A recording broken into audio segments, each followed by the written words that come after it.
Blog Talk Radio.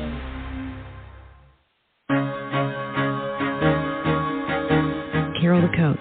Sex, love, and relationships. We talk about it here. Carol the Coach. Compassion with contemporary relevance. I am a psychotherapist. I can be your personal life coach, and I can help you with your issues. There are no problems too small or too big. You can talk about anything. Speaker, columnist, radio TV host, and commentator. Carol the Coach brings messages of wellness and empowerment within reach of everyday people every day. Almost 5 years ago, I lost my soulmate in an accident. He was killed in a plane crash. Life just, for me, has seemed to stop. There are groups all over the city. I teach one. It is a specific way to start thinking so that you shift how you see the world, which then shifts your energy, and then you feel better and you actually see things differently. Carol the Coach. Always available, too, at carolthecoach.com. Now, I've got Russell on the line. I'm 47 years old. I'm a truck driver. I'm married. I have a wife in San Francisco. Okay. I haven't been home in 6 months. My thing is, I don't know if I have a sex addiction or what the problem is.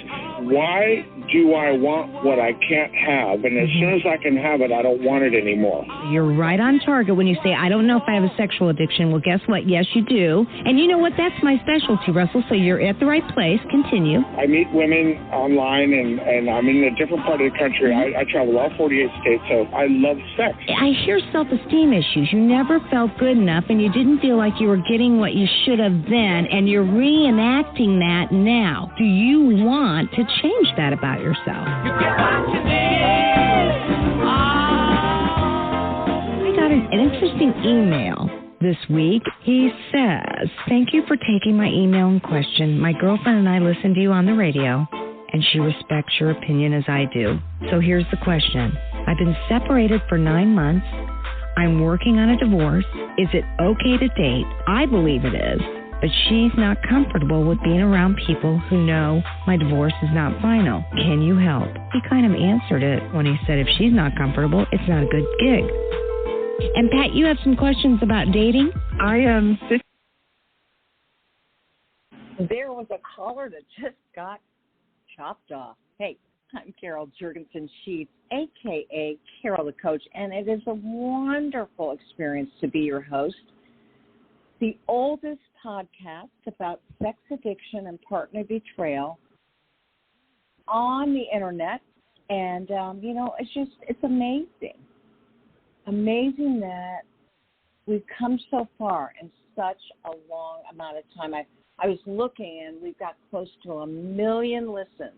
I think we're 200 shy of 1 million listens since 2007. And so, again, I am so happy to be with you. It brings me much gratitude. And, that's one of the 3 factors of ongoing happiness is when you look at what's working and you feel like there is a lot to be grateful for. Now, I know if you're an addict or a partner or you're trying to understand somebody that you love that has a sex addiction, it doesn't feel like there's a lot to be grateful for. It doesn't seem like things are working to your benefit. But I promise you, they really, really are. How do I know? Well, because no matter what disaster has occurred in your life, no matter how big the tsunami or the earthquake, there are still things to be grateful for. There are still things that we can appreciate that have nothing to do with him or her, that have nothing to do with one's own addiction. It may be that your ears are working and you can hear music. It may be that your eyes are working and you're noticing how beautiful it is outside. Walking on a sandy beach, it doesn't get much better. So I want you to do that. And I want to talk to you today a little bit about self-esteem,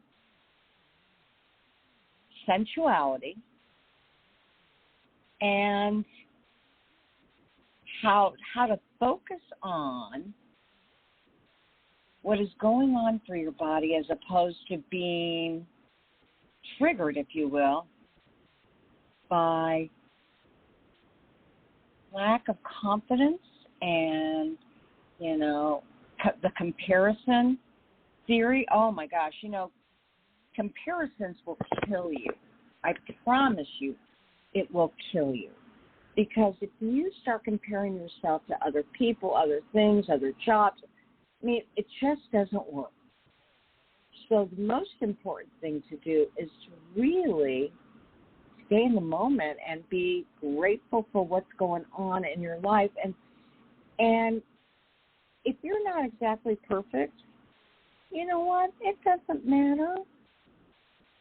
There are plenty of fabulous, beautiful aspects about you. Male, female, sex addict, partner, it matters not.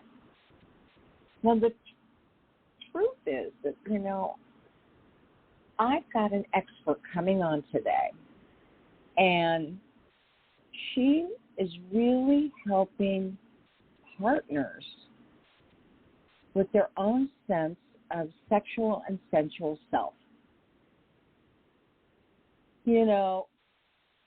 What we know is that sex addiction is an illness that the addict uses to self-medicate and to cope with overwhelming emotions. But to a partner, it feels like they'll never be good enough. They'll never be able to compare. They'll never be able to do those activities that you may have participated in or watched, whether it was voyeuring through pornography or on a stage. And so what happens? The partner disconnects. And that fear, just in the same way as a movie plays in one's head, hey, that fear is ever present in a partner, wondering, is she good enough? And if not, what does she need to do? And if she doesn't, will that be a comparison to where he's been? And vice versa. We are getting more and more and more sex addicts that are women, which means there are more and more and more partners that are male. Or in the case of, homosexuality, bisexuality, it's that same dynamic. And there is no doubt that it plays havoc on the mind of a partner. So, Rebecca Rosenblat, she is here today to help you get your groove back and reclaim your sensuality versus the addiction and the power of the addiction that defines it, right? She's a certified sex addiction therapist just like me. And she's sensitive to the struggles of a partner. She's also a clinical sexologist, so she's aware of sexual challenges, including how one feels about oneself. She's going to be combining those two aspects of the training so that she can give you the biggest bang for your buck here on Sex Help with Carol the Coach. Can't wait to have her on. She should be with us momentarily. But in the meantime, let me share a little bit about me. You all pretty much know a lot about me. Did you know I'm leaning into retirement? That I'm 65 and I am weaning myself into different ventures. And so I am truly not taking clients anymore, seeing the ones that I have, working on incredible projects. One of it I'm so proud of. It is the early couples recovery empathy model. We're going to create, we are going to. I've spent thousands of hours on this project. We are presenting a certification through APSATS. If I have clinicians or coaches anywhere in the world that want to work with couples, I encourage you to come on and let me know. Send me a Carol at carolthecoach.com email. Let me know that you're interested. We're getting it put on the website this week. And this is the coolest thing. For my addicts and partners out there, coaches and clinicians don't necessarily know how to work with couples. And, this has been my gig for a long time. And one of the beautiful things about leaning into recovery is that if I do less of what I've always done, I'm going to get more of what I want, which is to leave a legacy for you all so that you can carry on the Help Her Heal model in conjunction with early recovery couples work, and hence we call it ERCA, the Early Couples Recovery Empathy Model, to help couples to heal. If you are just out of discovery, you should not be in couples therapy. That's way too much of a deep dive. There's not been any trust restored. But we can get you there with relational skills that you work on together as a couple. You all know that I've always told my addicts, you have to help her heal, right? Well, it's based on that premise too. You caused it, and I want you to help your partner heal. And you know what? My experience is addicts do. Unless they're really wounded and are suffering from a personality disorder, they really do want to help her heal. That being said, I want you to know that it's really important to go to somebody who specializes in this. And so what that means is that, wow, you've got to find somebody who knows what they're doing. I mean, that's one of the beautiful things about Rebecca Rosenblat is that she knows what she's doing. You know, I only interview experts for this show. So I can't wait to have her on. And if you want to see some of her work, you can go to YouTube, and it's under talkwithrebecca.com, youtube.com/C/Rebecca TV. And I mean, this is for any of us. She's going to be talking about how do you heal after wounding, and how do you stop comparing yourself, and how do you own your own natural sensuality when it seems so shattered and fractured. But the truth of the matter is, we could have her talk to anybody right now, and they would appreciate how difficult it is in this overly sexualized society to feel good about our own bodies, men and women, to feel like we know how to connect. And so, with much excitement, I just really want to welcome Rebecca Rosenblat to Sex Health with Carol the Coach. Hi, Rebecca. Hi, thank you so much for inviting me. I'm such a big fan of yours, so it's quite humbling to be able to chat with you today. Well, I feel the same way, and this is such an important subject because the truth of the matter is we're not talking about sex today, but we are talking about sensuality and sexuality. And, you know, so many clinicians across the board, just in general, they don't really want to talk about sex, and they don't feel comfortable. And I love that you're broaching this topic because it's really going to help men and women figure out ways that they've been impacted and also how they can restore their own self-respect. So tell me a little bit about you and what made you go into this field. Well, I was doing couples work, and I realized that no matter what I was looking at, sexuality, intimacy was such an important part of it. So I said I have to be proficient in sex therapy. And then I eventually went off to become a CSAT, Certified Sex Addiction Therapist. And I realized how interwoven sexuality is with our psyche, with our wounds, particularly intimate wounds, and how difficult it is as is to feel sensual, like you said, and particularly after any kind of betrayal trauma. it's even harder still.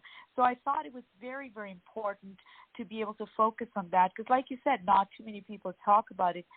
In fact, I'd read somewhere that 2/3 of the physicians will never mention sexuality, even as they talk about other below-the-belt issues during their physical exam. So I'm so glad that you're doing this.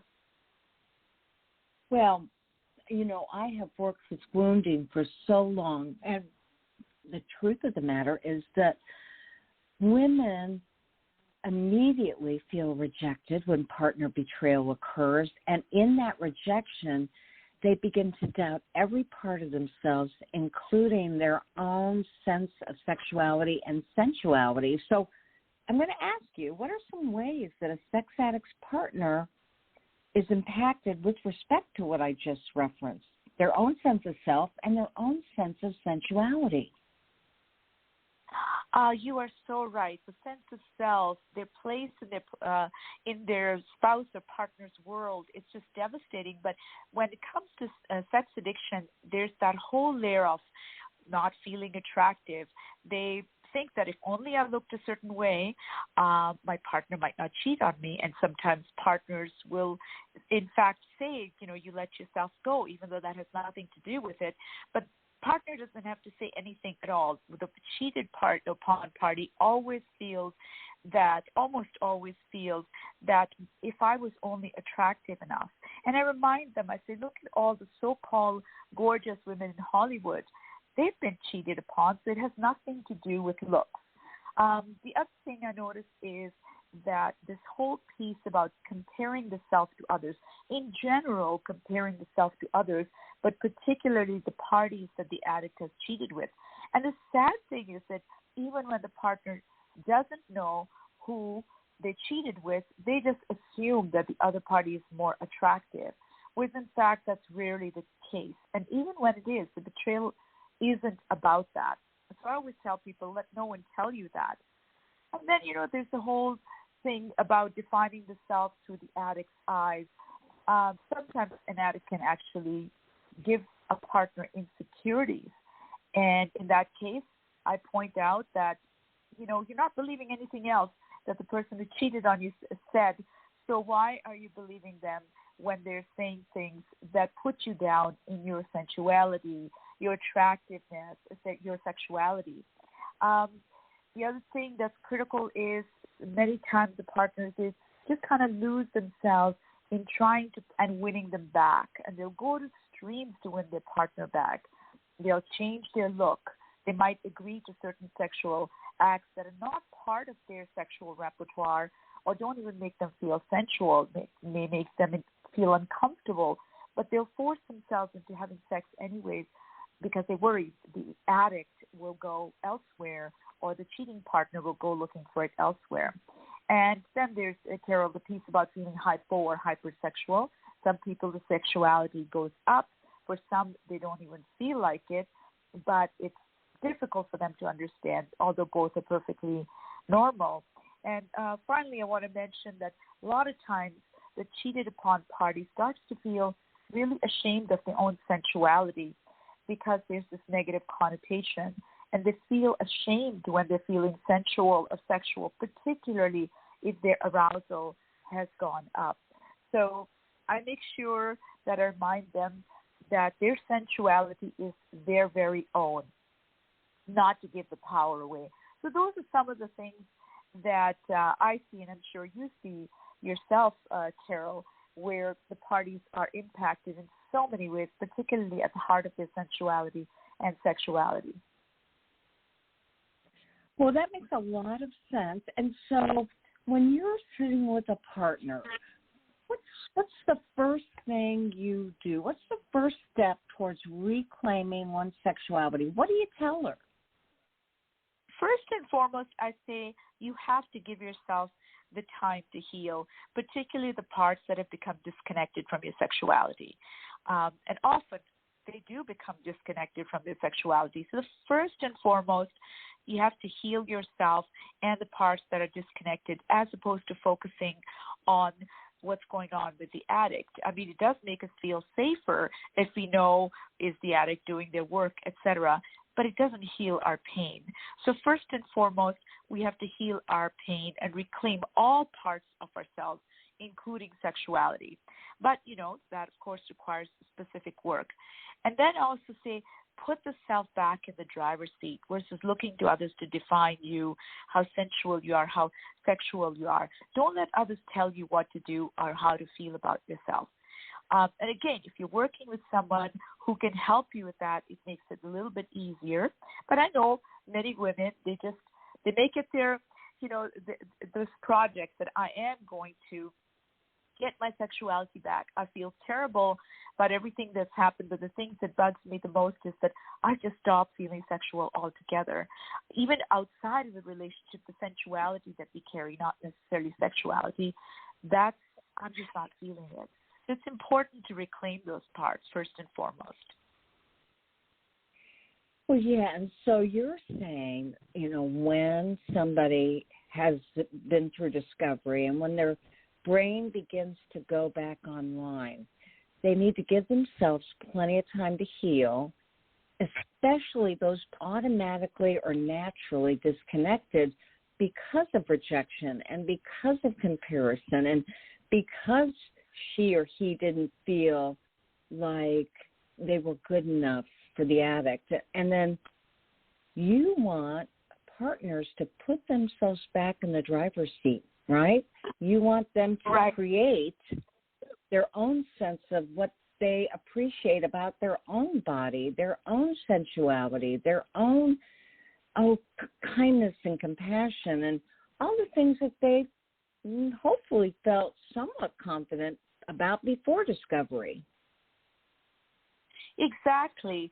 That's so important because when the disconnect happens, sexuality is one of the first places when we're looking at any kind of intimate betrayal. And I'm glad that the way you put, when the brain goes back online, because that's until then, the intellectual part, the caveman part might not even be talking to each other. But once you're bringing that back, it's so important to get in charge of our own sensuality. I sort of look at it as, no one's responsible for our happiness, but people can certainly make us unhappy.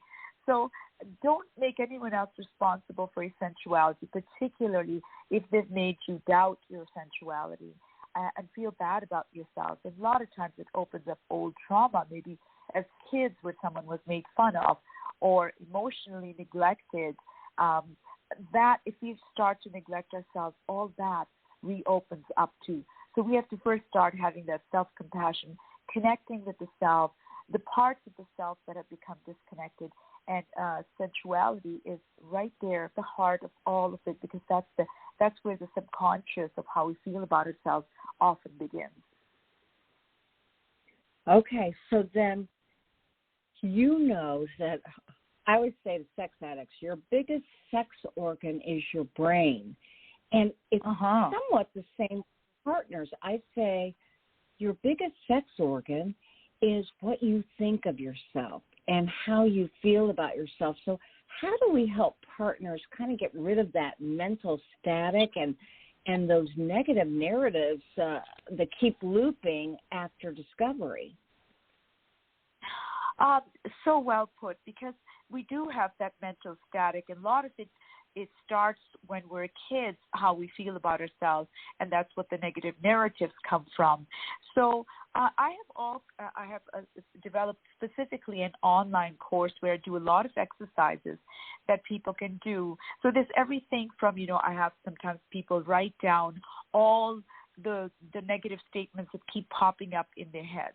So the first thing I suggest is that even if you change the I statements, or you, when we're talking to ourselves in third person, to our name. So, it's so easy for me to say, you're such an idiot if I make a mistake. But if I say Rebecca is such an idiot, it's a lot harder to say.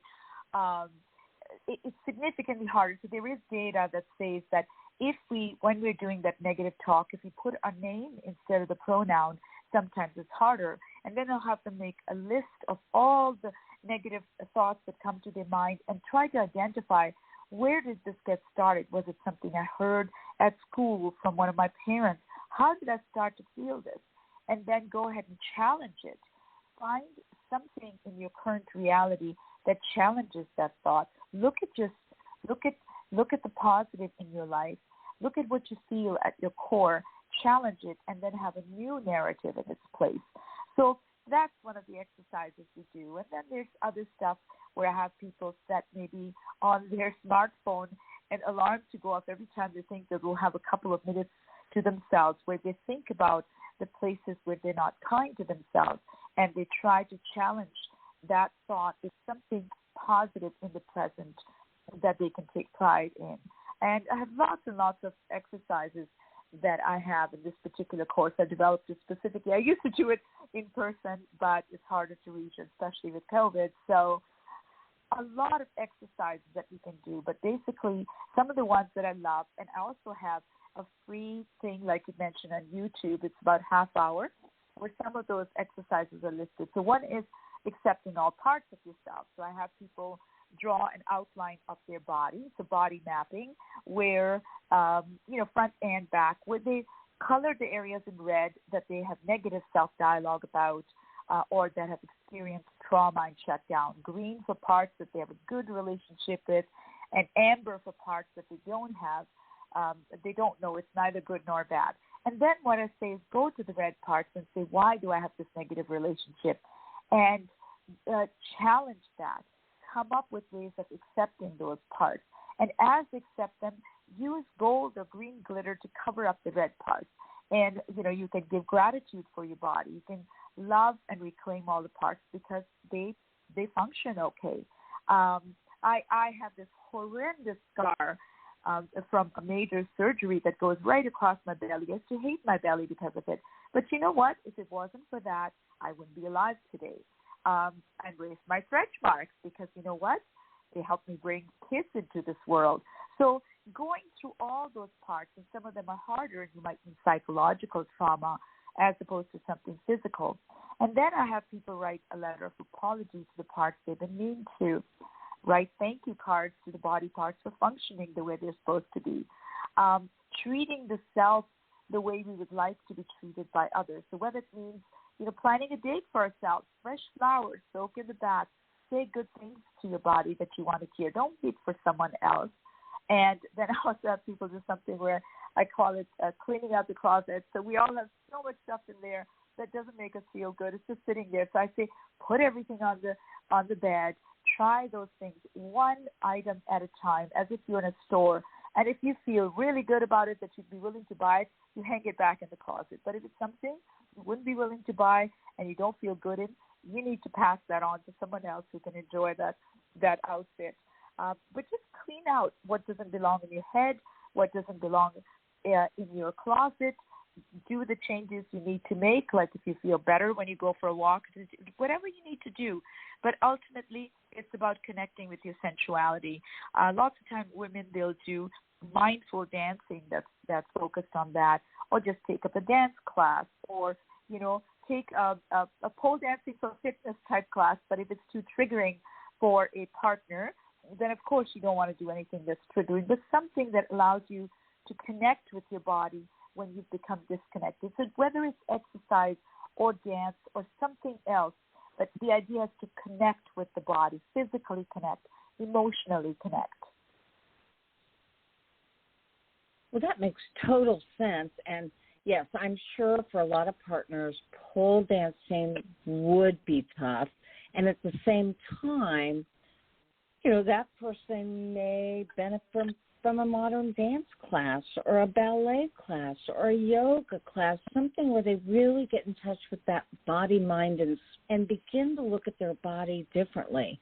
I love that you say to give gratitude for your body. And what I heard you talking about was this horrendous scar you have also provided life.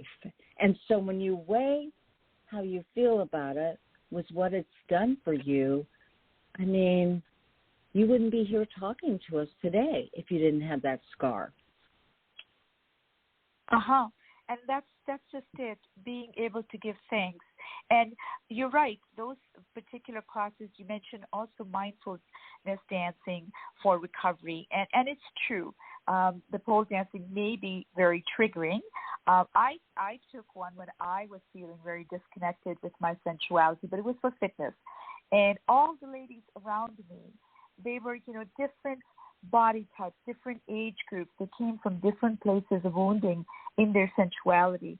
And just being able to have fun together, encourage each other, we were able to get past that, which was threatening, but not for everybody, but definitely mindful dancing or yoga dancing or some of the Eastern classical dancing. They just help us feel our body. And we're in charge. That's the nice thing. Well, I absolutely believe that to be true, too. And truth of the matter is I do have a partner who had started pole dancing before discovery, and she continues to pole dance now. She is a beautiful, strong, big, Black, African woman, and she exudes sensuality. And she says, you know what? This isn't about him. This is about me and really feeling my own sensuality. And that's really what you're going for, right? You want women to take back and reclaim that part of themselves. Absolutely. I couldn't have put it better, and I'm so glad that you have the privilege of having this person in your life, because it is about us. No one else should determine it. One of my closest friends, she's a burlesque dancer, and she won't let anyone tell her whether or not her body belongs on stage. She'll show them that it belongs on stage, and they're privileged to watch her dance in such a graceful, beautiful, beautiful way. And she challenges all these ideas people have about what media puts forth that are not even accurate, standards of what's considered beautiful. And it's just lovely to watch how connected she is with her sensuality. So it's not a body type. It's not a certain type of movement. It's just watching her connect with her sensuality and being authentic and not worrying about what anybody has to say.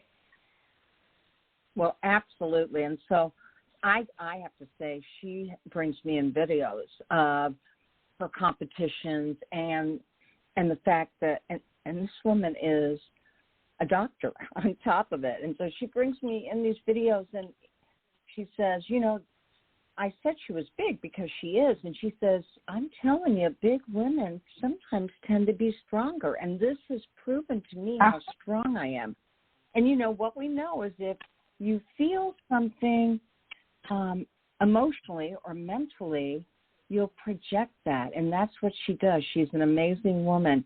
Now, I'm going to ask you, what do you do? What are the suggestions you give partner who, loves her husband or his wife, whatever, and wants to get back with them, really wants to reconnect with them sexually, but they're not quite sure of his or her recovery?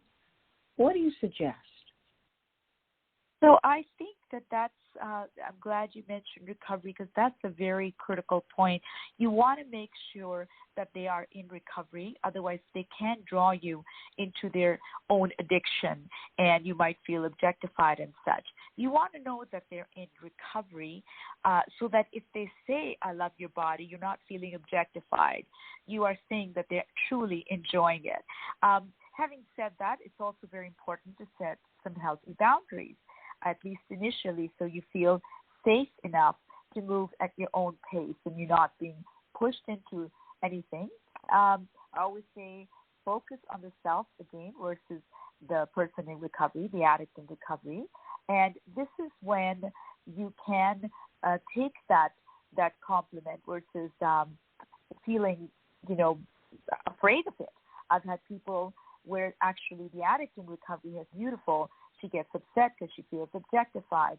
If I don't tell her, she feels that I don't find her attractive. And way back in her head somewhere, she thinks that was the reason for the addiction, even though it was not.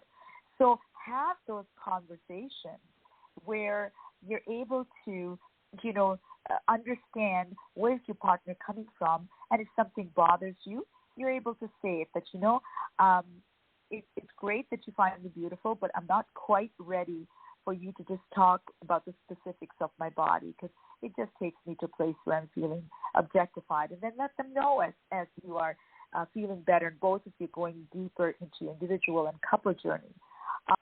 Always treat yourself as equal to the addict, so not above or beneath them. That's part of recovery in general. And I tell people, do not pressure yourself into having sex to keep them from going elsewhere. So when you're trying to reconnect, make sure that you're doing it when you feel like it. It's something you yearn for. Otherwise, you're just going to feel resentful. And sometimes women say, I felt so cheap, I pushed myself, and I felt physically ill afterwards. Don't want that to happen to anybody, least of all a partner who's already lost a sense of agency in their life and their sense of worth. So just knowing, the 3 C's. You didn't cause it, you can't control it, you can't cure it. So don't make the addiction about your body, but make your body feel safe when you are connecting as the addiction recovery work takes place for both parties as well as the coupleship. I also tell partners, do not pressure yourself ever into doing what the addict is demanding. There's why sometimes women will say that, and even men, that they lose their sense of self-respect.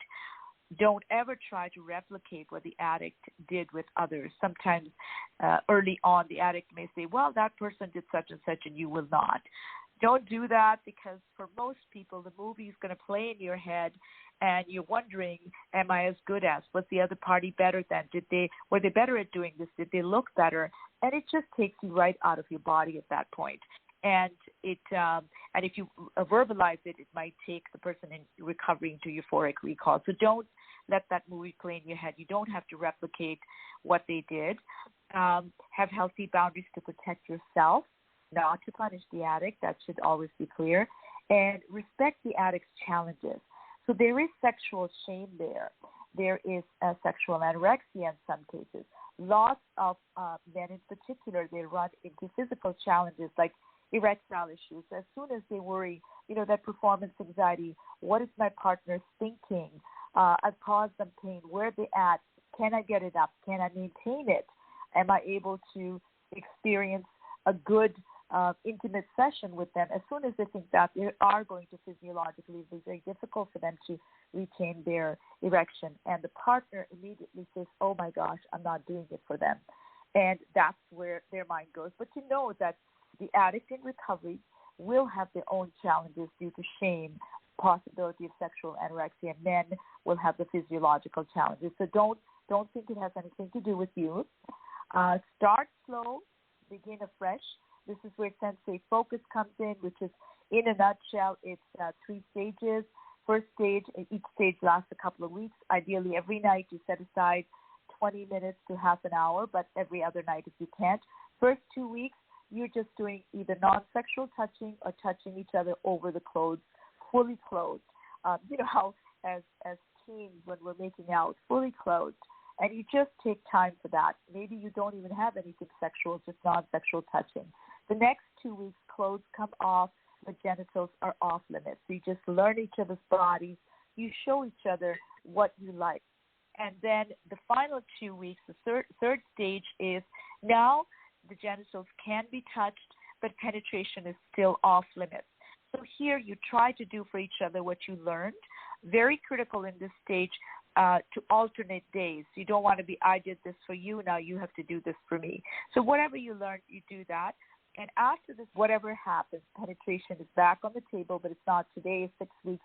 We have to do this because that causes anxiety, and you're back at performance anxiety and what it can do. So sensate focus is a beautiful way of doing that. Have safe words. Red means I need to stop. Amber means, okay, I'm getting close to my limit. Green means it's okay. Let's keep going. And allow the bed to be a sacred place. So no heavy discussions, criticisms, and negative feedback. That's your kitchen table talk, so you don't have negative associations. So those are some of the ways to get back into the groove with your partner. Well, that makes a lot of sense. And I want to remind everybody that I am talking to Rebecca Rosenblat. She is a clinical sexologist. She's also a certified sex addictions therapist And she has a very special offer for our listening audience today. She actually has the online program that she was talking about, Will I Ever Be Enough? It's normally $279, but she's bringing it down to $79 this month in June. And if you use Carol the Coach as the discount code, all in capital letters and all put together, you'll get an additional $30. So this $279 course is only $49. It's just for us. So if you're a partner, oh, I wish I felt this way. Do not cheat yourself. For less than a third or a half of an individual session, you can get this course. And I'm assuming, Rebecca, that once they have access to this course, they can look at it over and over and over again. Am I right? Absolutely, absolutely. All the exercises are there. I mean, we test the tip of the iceberg. The exercises are there. Video clips are there. And they also get a downloadable booklet, a workbook. And it's $49 Canadian, which means it's about $40 American. I know a lot of your audience is American, so it's even less for Americans. But it has everything. So you can download it and you can watch it again and again, and you have your workbook and you can download the workbook a second time around. I always suggest when you're doing your work, go revisit those exercises a few months down the road and see how far you've come so you can feel confident. Oh, this is wonderful. I guarantee you I am going to get this. You know, I was just telling my listening audience before you came on that I am starting a certification program for clinicians and coaches that want to, through the use of empathy and early recovery couples work, that they help couples to heal. And one part of it is intimacy. So I'm going to take a look at this course, and I may need to ask your permission to make some references and citations to it, because this sounds super exciting. You have more than my permission. I'd be honored, because like you, I just want the world to know that we can be whole, we can feel whole, and we can get back in the driver's seat, and we can heal our own traumas that we have. A lot of them express themselves sexually, but they started with some of the inner child stuff. So I've got all of that in there. So it's sort of like a mind, body, soul experience. But definitely the intimacy and feeling good about the self is definitely a part of it. So I'm so excited you're offering that, Carol. I will need information on that, and I want to pass the word. I'm just so excited. Well, thank you. So now as we begin to end the show, do you have any final words that you would like for partners to know, especially around the sensitive subjects where there's been so much wounding in the past? Absolutely. So I always say you can only reclaim your sexuality if you make it your sexuality, not the addict. So the emphasis has to be your sexuality, not the way you see it through the addict's transgressions or through their eyes.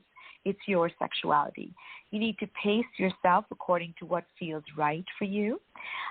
Learn to express your needs in a healthy manner. So it's more about asking about what you need versus complaining about what you didn't get, or throwing in the negative questions in response to positive statements, because that's a setup. So this is when somebody says, you know, I am so excited to be with you. I love you so much, and I love how beautiful your smile is or your eyes.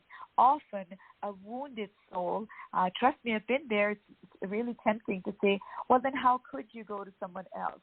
But to just be present in the moment and to take it in instead of going to that place where our brain tries to hijack us. Because let's not forget, the brain has a negative bias when it comes to protecting us. Because, you know, when it comes to positive, it may enjoy it. But as soon as it's something negative, there's a possibility the brain goes, oh my gosh, be alert, because it's trying to protect us. So it's important to be mindful of expressing our needs and wants in a healthy way. And then it's important to learn to be in the moment. So when I was saying, you know, accept admiration, unless it feels uncomfortable, it's perfectly okay to say that I'm feeling uncomfortable or feeling objectified. That's fine. That's a healthy boundary. Establish emotional, spiritual, intellectual, and other forms of intimacy, because there are 8 types of intimacy. There's dissection, non-sexual. There's social, and like I said, emotional, intellectual, physical, that's not sex. So this is, we're not talking section, we're talking holding hands, etc. Aesthetics, sharing the love for something beautiful. And of course, there's sexual, which is not just intercourse, it's also outer course. That's everything that happens outside the body. And to know that there's 3 types of sex, there's sealed off sex. So this is just about sheer physical pleasure, and it's goal-oriented. It's about the orgasm. And this will require more and more novelty because you can habituate very easily. Then there's solace. This is all about emotions. Oh, my God, you love me, you want me, you desire me. How beautiful is that, and how connected do I feel? And then there's synchrony. So synchrony brings the first 2 together. So you don't have to pick one or the other when you can have both. You can have one or the other from time to time. There will be moments where we are leaning more towards one or the other, and that's okay. But synchrony is what brings us to that place of intimacy, the mind, body, and soul. So, music and dance, they can stand alone, but together they're wonderful. Or wine and cheese, together they're even better.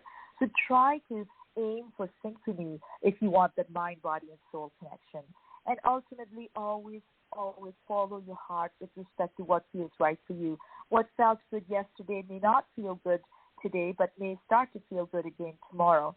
Kind of listening to your body, not negative chatter, but listening to your body and its needs in the present moment, but just paying attention to your heart and what feels right, and being able to communicate it in a positive way.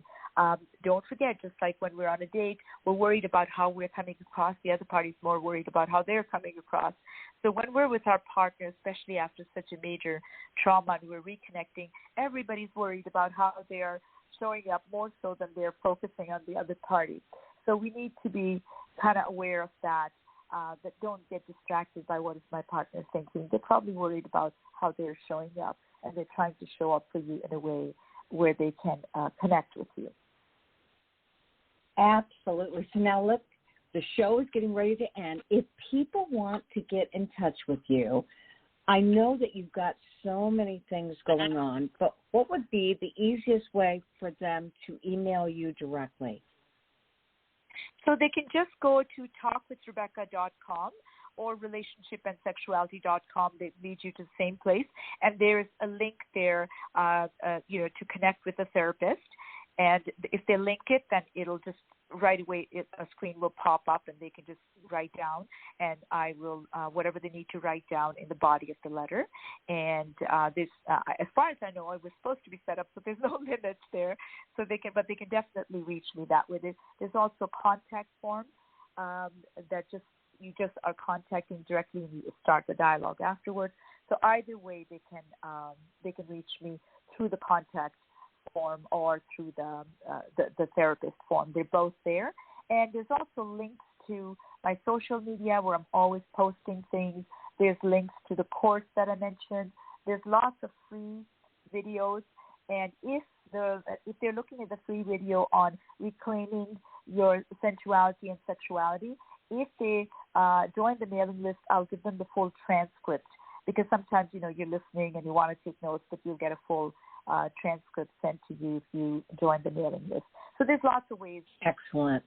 Well, Rebecca, thank you so much. I so appreciate the work you do. This online course is amazing. I'm just going to remind my listening audience, now they have to go to your website, correct? Right, talkwithrebecca.com, and then there's, it says courses, and there's a link right there. And don't forget to use Carol the Coach as your discount code. It takes you all the way from $279 to $49 just for you all. So take that course. I'm going to be taking it with you, and Rebecca, continued success. Thank you so much for for having me on your show. I really admire the work you do and how you put yourself out there to reach people. So thank you again, and for everything, for having me on the show and for doing all this stuff that you do. Thank you so much. All right, take care, and we'll talk soon. And remember, her website is www.relationshipandsexuality.com. That's where you can find her Will I Ever Be Enough online course. Put in Carol the Coach, drops from $279 to $49. So make it a good one. Have a great week. And you know, as I always say, there's only one of you at all times. Fearlessly have the courage to be yourself.